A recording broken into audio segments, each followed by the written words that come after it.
बिस्मिल्लाहिर्रहमानिर्रहीम। अब आज मैं आपको बताऊंगी कि करेलों की कड़वाहट को कैसे दूर किया जाता है। सबसे पहले आप ये करेले लें और उन्हें इस तरह छील लें। उनके छिलके नहीं फेंकने। जब ये छिल जाएंगे तो फिर मैं बताती हूँ कि इनको आपने करना क्या है।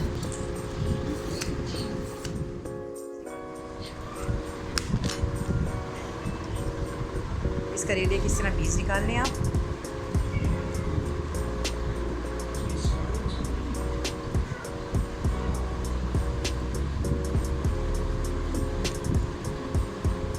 इसको आप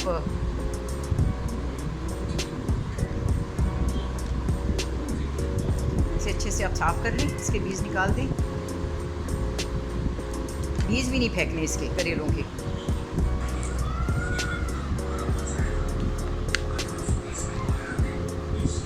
ये सारे करेलों के इस तरह आप एक एक करके बीज निकालते जाएं।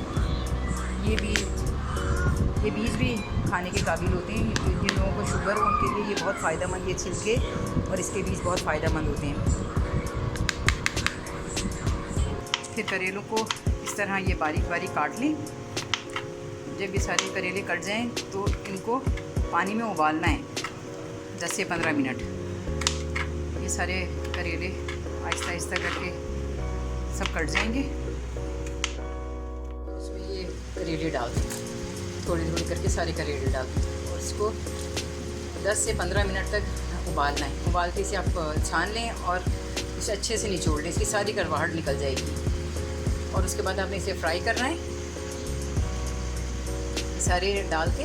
इसे अच्छे से आप, और इसके जो करेले के छिलके हैं उसको भी नमक लगा के रख दिए और उसे अच्छे से धो के फिर मैं उसको फ्राई कर लूँगी। और वो भी कीमे में छिलकों को नमक लगा के अच्छे तरह धो के निचोड़ के फिर उसे फ्राई कर लेंगे। ये छिलके बहुत फ़ायदेमंद होते हैं, इसे इन्हें फेंकना नहीं चाहिए।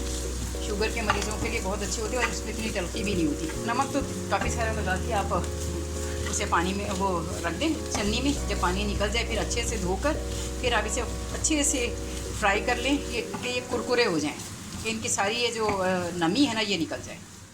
मैंने फ्राई किए थे, अब ये कितने थोड़े से रह गए हैं। इनको ज़रा अच्छे से कुरकुरे करके और साइड पे करके इसका ऑयल निकाल देना है। इससे इसकी ज़रा थोड़ी तलखी भी कम हो जाएगी और इसका टेस्ट भी बहुत अच्छा हो जाएगा। और इसके बाद ये मैंने थोड़ी प्याज भी अलग से फ्राई किए ताकि मैं जब कीमे में डालूं तो मैं ऊपर से ये प्याज भी ऐड कर दूं। ये मैंने करेले भी फ्राई कर लिए हैं, इसके ये छिलके भी फ्राई किए हैं, ये प्याज भी फ्राई की हुई है।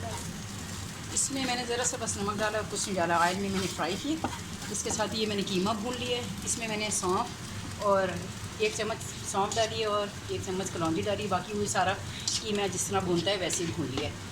तो इसमें मैं ये इसके कीमे के छिलके डालूँगी। फिर मैं ये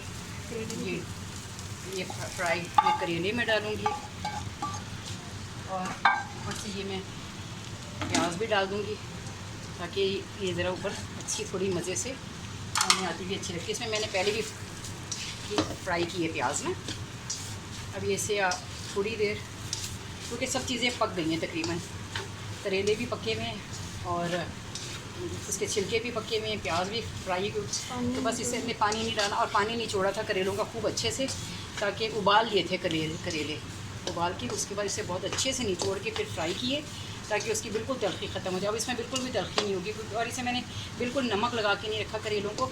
सिर्फ मैंने इसे 10 से 15 मिनट उबाले हैं। उबाल के उससे ये हुआ कि उसकी सारी तलखी निकल गई। अब इसको बिल्कुल ये तैयार है। इसमें मैंने हरी मिर्ची वगैरह सब डाल दी हैं।